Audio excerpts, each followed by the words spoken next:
Hai teman-teman, pernah ketinggalan pesawat nggak? Saya pernah ketinggalan pesawat di Singapura lagi. Yang pasti acara jadi berantakan, keluar duit. Keluar duitnya kenapa? Harus rebooking tiket lagi, bayar lagi, dan bagasi yang sudah masuk ke pesawat harus dikeluarkan lagi, bayar $150 lagi. Jadi betul-betul pengalaman yang sangat mahal bagi saya. Nah, supaya tidak mengalami hal yang tidak enak itu, mari ikuti tips berikut ini.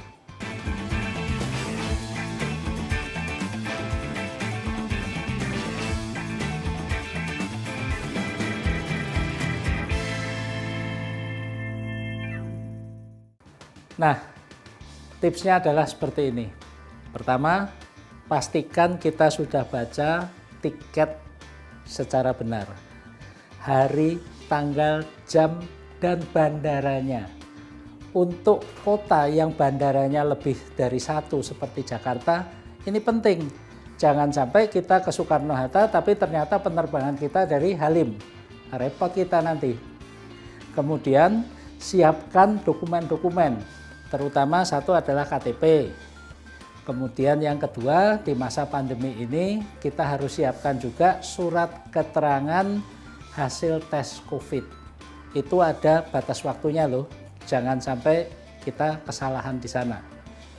Nah, pada harinya pastikan bahwa kita berangkat ke bandara itu awal. Usahakan tiba di bandara minimal 90 menit sebelum jadwal keberangkatan. Itu untuk penerbangan domestik. Kalau untuk penerbangan internasional, tiba di bandara sebaiknya 2,5 jam sampai 3 jam sebelumnya. Sesampainya di bandara, pastikan ke gedung terminal yang benar. Terutama untuk bandara besar seperti Soekarno-Hatta, ada terminal 1, 2, dan 3. Jangan kita terbangnya dari terminal 2, tapi ke terminal 1. Bakal ketinggalan deh nanti.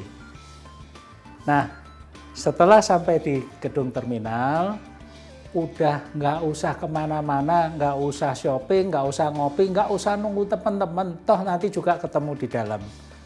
Jangan buang-buang waktu, langsung antre.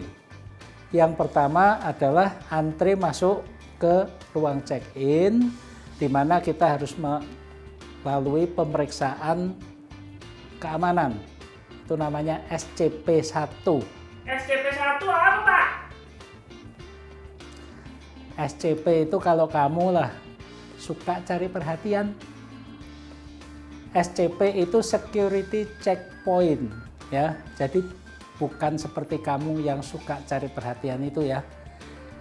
Lepas dari SCP-1 kita validasi surat keterangan hasil tes COVID. Siapkan surat keterangannya dan juga KTP. KTP siapa, Pak? KTP mertua lu. Dari sana kita bawa surat keterangan yang sudah divalidasi bareng dengan tiket dan KTP ke tempat check-in. Kita lapor hadir, kita nanti akan diberi boarding pass. Kalau kita bawa bagasi, bagasi juga kita serahkan, kita akan diberi baggage tag.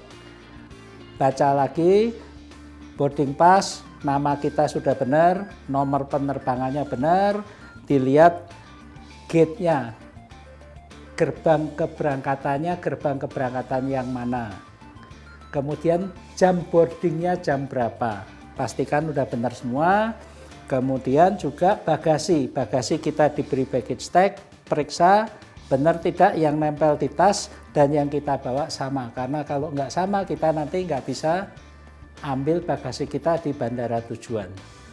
Selesai check-in, udah nggak usah juga tengok-tengok walaupun banyak yang cantik, nggak usah lenger. Langsung aja ke SCP-2, nggak usah tanya lagi ya, SCP apa ya. Di SCP-2 ini kita akan menjalani pemeriksaan yang lebih ketat. Lewat metal detektor, lewat X-ray.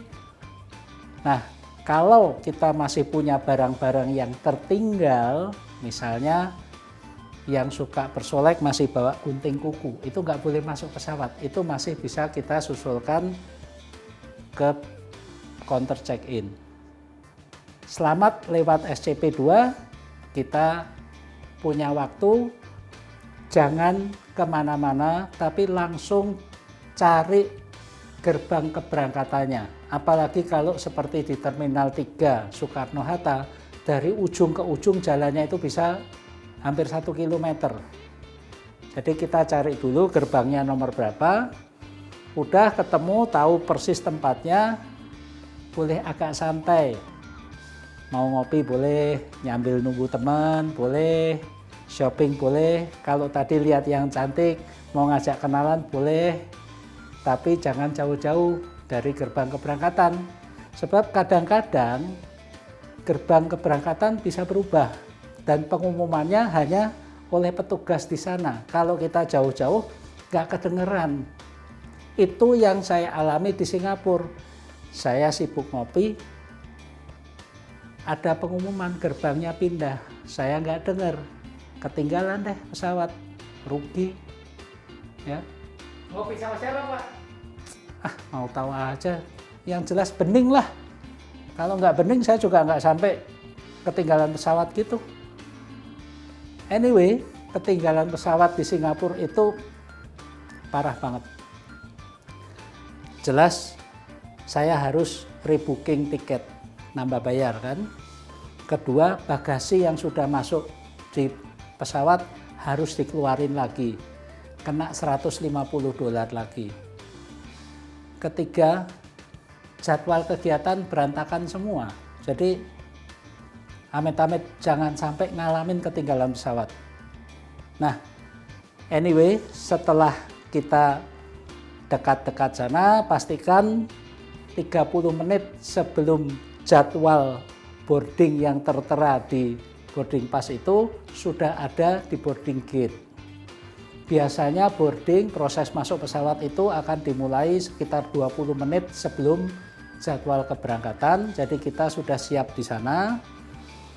Ketika dipanggil untuk mulai boarding, nggak usah berdesak-desakan. Antre saja yang tertib, tetap patuh protokol kesehatan, jaga jarak, pakai masker. Ya. Nggak akan ditinggal pesawat.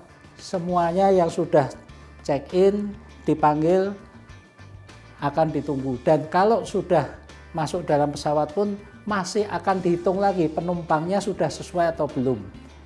Masih ada kesempatan. Jadi kadang-kadang yang jalannya agak terlambat pun ditunggu. Jadi nggak usah buru-buru, nggak usah berdesak-desakan.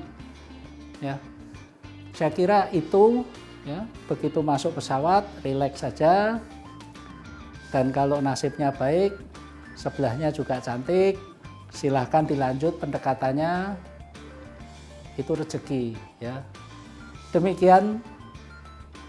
Saya berbagi tips hari ini, semoga bermanfaat bagi teman-teman. Jangan sampai ketinggalan pesawat. Ketinggalan mantan Pak? Ketinggalan mantan itu kamu, kalau saya ninggalin. Alvin Lee, Aviation, happy landing.